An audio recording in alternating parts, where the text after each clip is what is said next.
4 जून 2024 पूरे देश में चल रहा है कि बीजेपी जीतेगी या कांग्रेस जीतेगी। इलेक्शन रिजल्ट्स का डे था बेसिकली, बट उस दिन दो रिजल्ट आए, एक तो इलेक्शन का और एक नीट 2024 का। अराउंड दिन में 2:30-3 बजे के करीब नीट का रिजल्ट आया, चेक किया मैंने and I was completely shattered. मतलब जो रैंक एक्सपेक्ट की थी उसकी ऑलमोस्ट ट्रिपल रैंक आई थी। ठीक है, तो कोई अच्छा कॉलेज मिलना तो दूर, जो लास्ट सीट है उससे भी मैं काफ़ी ज़्यादा दूर था। मेरे मार्क्स 604 आए थे नीट 2024 में एंड कट ऑफ गई थी अराउंड 658-59। सो यस, रिजल्ट से पहले मुझ में होप्स थी कि यार 604 मार्क्स आ रहे हैं, मेरी स्टेट में इजीली कॉलेज मिल जाएगा। बट जब रिजल्ट देखा एंड कट ऑफ देखी, सो आई हैव नो डिसीजन। और टू बी ऑनेस्ट मुझे पता भी नहीं था कि अब करना क्या है, कि अब ड्रॉप लेना है या कुछ और करना है। I don't know. And to be honest मैं एक और ड्रॉप के लिए रेडी नहीं था, क्योंकि मैंने 2024 में देखो क्या होता है कि जब आप 12th में होते हो तो आपको लगता है कि ड्रॉप ईयर में आपके पास टाइम होगा तो आप इजीली सेलेक्ट हो जाओगे, तो आप ले लेते हो 12th के बाद। प्लस आपके पास जो है, क्योंकि आपके ने इतना ज़्यादा अच्छे से प्रिपेयर किया ही नहीं होता, तो आपको लगता है कि आप जब टाइम दोगे तो प्रिपेयर हो जाएगा। बट क्योंकि अब मैंने 1 साल दे दिया था और मुझे पता था कि यार ठीक है, बहुत ज़्यादा टफ है ड्रॉप ईयर में तो सिलेक्शन लेना, इनफैक्ट 11th एंड 12th से ज़्यादा टफ है, तो इसलिए मैं इतना रेडी नहीं था। सो या पेरेंट्स से फिर बात हुई कि अब आगे क्या करना है, एंड मम्मी पापा ने कहा कि एक और ड्रॉप ले लो। एंड बेसिकली कहने का मतलब यह है कि ड्रॉप लेने का जो आइडिया था या जो ड्रॉप लेने का डिसीजन था वो मुझसे ज़्यादा मेरे पेरेंट्स का था। And I can't thank them enough, क्योंकि सपोज करो ना कि अगर मैं सपोज ड्रॉप ना लेता, कुछ और कर रहा होता, तो ये जो सपना था मेरा डॉक्टर बनने का वो तो रह ही जाता। तो अब क्योंकि सिलेक्शन हो चुका है तो लगता है कि यार इट्स वर्थ कि उस समय पर ड्रॉप लिया। एंड टू बी ऑनेस्ट आज मेरा सिलेक्शन हो चुका है, तो वो जो डिसीजन था उसका पूरा का पूरा जो क्रेडिट है वो मेरे पेरेंट्स को ही जाता है। सो या तो ये तो अब डिसीजन तो बन चुका था कि अब मुझे ड्रॉप लेना है। तो अब बात आती है कि तैयारी कहाँ से करनी है। तो अराउंड क्योंकि 4 जून को रिजल्ट आया था, ये डिसीजन ड्रॉप लेने का मैंने लगभग 6-7 जून के आसपास लिया। एंड कोइंसिडेंटली 10 जून को मेरे पास कॉल आता है आकाश इंस्टीट्यूट से। तो वो कॉल में बताते हैं कि बेस्ड ऑन माई नीट 2024 स्कोर, क्योंकि स्कोर इतना भी बुरा नहीं था टू बी ऑनेस्ट, 604 मार्क्स, तो उसके बेसिस पर मुझको आकाश में ऑफलाइन बैच में 100% स्कॉलरशिप मिलती है। राइट, तो मतलब जितने भी टेस्ट होंगे, जितनी भी बुक्स होंगी और भी जो एक्स्ट्रा एक्सेसरीज होती हैं और मेनली पढ़ाई, वो बिल्कुल कंप्लीटली फ्री होगी मेरी। राइट, तो ऑब्वियसली फिर तो कोई सोचना ही नहीं था, क्योंकि मैंने सोच लिया था कि अब मुझे ड्रॉप लेना है। You have the platform. लेकिन एक प्रॉब्लम ये थी कि जो हमारे आकाश की इंस्टीट्यूट की ब्रांच हमारे शहर में थी, मैंने उसके काफ़ी ज़्यादा नेगेटिव रिव्यूज सुन रखे थे अपने फ्रेंड्स से और रिलेटिव से। So I was not that much sure कि यार क्या होगा। बट ये वही है कि क्योंकि 100% फ्री था, सो मैंने सोचा कि let's give it a try. तो 13 जून से हमारी क्लासेस थी एंड मुझे लगा कि यार वही है कि अभी पहला दिन है तो वही फालतू का मोटिवेशन वगैरह वो सब होगा। बट शॉकिंगली उन्होंने बस क्या हुआ कि उन्होंने हमसे हमारे नेम्स पूछे और हमारे नीट 2024 में क्या मार्क्स आए हैं वो पूछा, एंड 10 मिनट बाद क्लास शुरू हो गई। मतलब कोई फालतू का मोटिवेशन या कुछ वैसा नहीं था, बिल्कुल वो आए, हमारे नाम वगैरह पूछे और क्लास स्टार्ट कर दी। तो ये चीज़ मुझे बहुत अच्छी लगी। तो जैसे जैसे क्लासेस चली तो वो जो मेरा पर्सपेक्टिव था कि यार यहाँ से सिलेक्शन नहीं होते या फिर मतलब अच्छे नहीं है टीचर्स, तो वो पर्सपेक्टिव धीरे धीरे चेंज होने लगा। द रीज़न इज की जो क्वालिटी ऑफ कंटेंट वहाँ आपके टीचर्स पढ़ाते थे, राइट, चाहे वो किसी भी सब्जेक्ट का हो, फिजिक्स, केमिस्ट्री, बॉटनी, जूलॉजी, चारों ही टीचर्स बहुत अमेजिंग थे वहाँ पर। राइट, जो हमारी क्लास की टाइमिंग होती थी वो 10:30 से मॉर्निंग में 2 बजे तक होती थी। राइट, तो पहले 10:30 से लेकर 1.5 घंटे की क्लास होती थी 12 बजे तक, फिर 12 से 12:30 का ब्रेक होता था, एंड देन 12:30 से 2 बजे तक दूसरी क्लास। एंड कभी कभी एक्स्ट्रा क्लासेस वगैरह भी हो जाते थे, कभी वो मॉर्निंग में जल्दी बुला लेते थे। तो मतलब फ्लेक्सिबल शेड्यूल था एक तरीके से। और स्टार्टिंग में तो वही कि मैं 10:30 से 2 बजे रुकता था और फिर 2 बजे अपने घर आ जाता था। बट इवेंचुअली फिर मैंने क्या स्टार्ट किया जुलाई से कि 2 बजे क्लासेस हुई एंड लंच किया वहीं पर ही। 2 बजे मैं अपने घर से लंच लेकर जाता था एंड 2 से लेकर 5, 5:30 तक मैं वहीं पर ही पढ़ता था। द रीजन इज कि जब आप घर आते हो तो हो सकता है कि यार ठीक है अभी ट्रैवल करके आए हैं तो हो सकता है आप फोन चलाने लग जाओ या टीवी देखने लग जाओ, बट वहां पर क्योंकि टीचर्स ही होंगे, आपके दिमाग में हमेशा वो डर रहेगा कि यार कहीं टीचर ना आ जाए, तो आप वो वहां पर डेडिकेटेडली 2.5 से 3 घंटे एक्स्ट्रा पढ़ सकते हो। एंड बाकी बच्चे भी पढ़ रहे होते हैं तो वो बहुत ज्यादा ईजी हो जाता है। कोई डाउट है आप इंस्टेंटली जाकर टीचर से पूछ सकते हैं। तो इसलिए मैंने फिर ट्राई किया कि मैं लगभग 5, 5:30 बजे तक वहां पर पढ़ा करूंगा ना। फिर हमारा फर्स्ट टेस्ट, मुझे याद है हमारा फर्स्ट टेस्ट हुआ था 7 अगस्त को। ठीक है। तो 7 अगस्त को हमारा फर्स्ट टेस्ट हुआ था जिसमें मेरे मार्क्स आए थे 686 और रैंक थी मेरी, सेकंड रैंक थी सेंटर पर, ठीक है, हमारे बैच में। मेरा बैच RM02 था, मतलब हमारे से पहले एक बैच और था ड्रॉपर, तो हमारा RM02 था और उस बैच में मेरी रैंक आई थी सेकंड, मतलब क्लास में बेसिकली मेरी सेकंड रैंक आई थी। अब वहां पर मैं अगर बताऊं तो एक डाउट सेंटर था, तो मतलब अगर आपको कोई भी डाउट आ रहा है तो वहां पर टीचर्स अवेलेबल थे, तो आप जाकर पूछ सकते थे।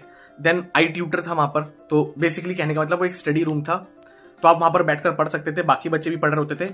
अदरवाइज काफी सारी क्लासेस खाली रहती थी, जो मतलब उस समय क्लास नहीं चल रही होती थी, तो आप उन क्लासेस में जाकर भी पढ़ सकते हो। यानी कहने का मतलब ये है कि वहां पर जो स्टडी एनवायरमेंट था वो काफी अच्छा था।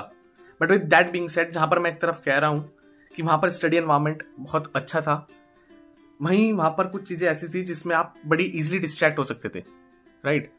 वहां पर क्लास में बच्चे फोन चला रहे हैं, ठीक है, टेस्ट के टाइम पर पीछे बैठकर बच्चे चीटिंग कर रहे हैं फोन से, क्लास बंक करके बच्चे बाहर घूमने चले जाते थे, खाने पीने चले जाते थे, राइट। एंड फिर वो बाकी सब फालतू का स्टफ, आप लोग समझ रहे हैं। सो यार इट्स अप टू यू, मतलब अगर आप एक सिंसियर बच्चे हैं, पढ़ने वाले बच्चे हैं, तो आपको 10 और बच्चे मिलेंगे ऐसे पढ़ने वाले।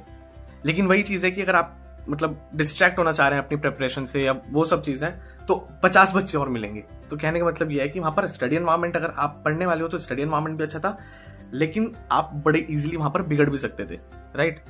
सो ये इट्स अप टू यू कि आपको कौन सी राह पकड़नी है वहां पर। तो इस तरीके से चलता रहा। देन हमारा फिर फर्स्ट AIATS हुआ, and AIATS basically all India level पर होता है, और उसमें मेरे फर्स्ट AIATS में 680 समथिंग कुछ मार्क्स थे, और मेरी सेंटर रैंक सेकंड आई थी। मतलब अब वो रैंक क्लास की रैंक नहीं थी, अब जितने भी ड्रॉपर बैचेस के वहां पर बच्चे थे उन सभी के बीच में मेरी रैंक सेकंड आई थी। सो या it's like kind of achievement कि यार ठीक है, क्लास में तो आई है सेकंड, बट ओवरऑल भी आपकी सेकंड ही आ रही है। और मेरी ऑल इंडिया लेवल पर भी ठीक रैंक थी, मतलब अंडर 1000 में था, ठीक है, अंडर 5 तो और अंडर 1000 में था, हाँ। फिर बीच बीच में वहां पर कुछ ड्रिल्स वगैरह भी होती थी, जैसे एक फायर ड्रिल मुझे याद है वहां पर हुई थी, है ना, तो वो चीज है। और टीचर्स कभी कभी मतलब अगर कोई प्रॉब्लम आ रही है तो जो हेड होते थे, है ना, ब्रांच के हेड होते थे, या फिर कोई बाहर से टीचर आके वो चीज पूछते थे। तो कहने का मतलब ये है कि डाउट सपोर्ट वहां पर बहुत अच्छा था। आपका हो सकता है कि वो कोई एकेडमिक डाउट हो या कोई और डाउट भी हो, तो वो आप इजीली वहां पर क्लियर कर सकते थे, राइट। देन फिर मुझे याद है अराउंड अक्टूबर के टाइम पे हमारा NRT 3 था, संडे के दिन हमारा NRT 3 था, एंड उसमें मेरे मार्क्स आए थे 711 और रैंक आई थी फर्स्ट, और मेरी ऑल इंडिया लेवल पे भी काफी अच्छी रैंक थी, मतलब अंडर 100 में था उसमें। सो एंड दिस इज 711 जो है मेरे हाईएस्ट मार्क्स हैं, not in only in this drop year, but जो 11th 12th first drop year जितने भी टेस्ट दिए मैंने, उसमें 711 मेरे हाईएस्ट मार्क्स हैं। एंड उसी के 2 हफ्ते बाद, 1 या 2 हफ्ते बाद हमारा था नेक्स्ट AIATS, और उसमें मार्क्स आ गए 619, और ये 619 इस साल, मतलब जितने भी टेस्ट अभी तक मैंने दिए थे उसमें लोएस्ट स्कोर था मेरा 619। तो मतलब 1 हफ्ते पहले आपके 711 आ रहे हैं, और लगभग अब 100 मार्क्स का ड्रॉप आ चुका है। एंड ये सेम चीज चलती रही। वहां पर 2-3 दोस्त भी बहुत अच्छे बने मेरे, उनमें से एक AFMC में, एक हमारा VCSG श्रीनगर में, और भी 2-3 दोस्त थे। देन अराउंड नवंबर दिसंबर के टाइम पे मैंने क्या था कि जनरली अभी अक्टूबर तक तो मैं हर एक क्लास ले रहा था, ठीक है, चाहे वो स्ट्रॉन्ग सब्जेक्ट हो मेरा, चाहे वो वीक सब्जेक्ट हो।